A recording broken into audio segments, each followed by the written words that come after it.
Nikurumirira uthukangia munene wa mutito guku bururi-ini kuria thirikari yoire ikinya ria kumigitira kuhitukira mukaana wa utemi wa miti wa mieri 3.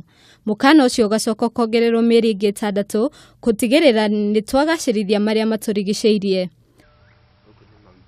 Akiaria rimwe na wa Naikuru hindi ya kurugoria waki wa rugiri mutito-ini wa Eburu, Minister wa maria maturigiceirie Keriako Tobiko ni arutite mukaana ungi wa kugiria utemi wa miti muthemba wa cedar. The task force recommended the banning.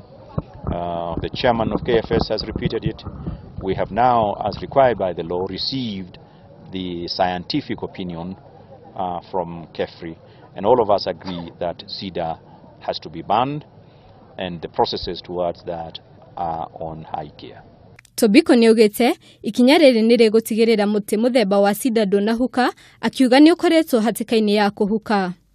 Akiaria hindi oro iyo, Gavana wa Naikuru Kinyanjui ni ugite kwirigwo kwa mutiso uyu ni gukunina ngucanio ya aikari a mwena ucio na nyamo iria ikoretwo ikithukangia migunda yao. We are seeing this as a huge potential where we can have camping, we can have people doing treks across the day and team building and all that. And because it is just about half hour from Naivasha town, we believe it is going to be a major attraction, and together with the local communities we'll be able to uplift these greater areas. Rugiri roro rurakwo kuhitukira gikundi gia Safaricom Foundation. Handu-ini ha Kameme TV, Jitawa Ngari wa Mwangi.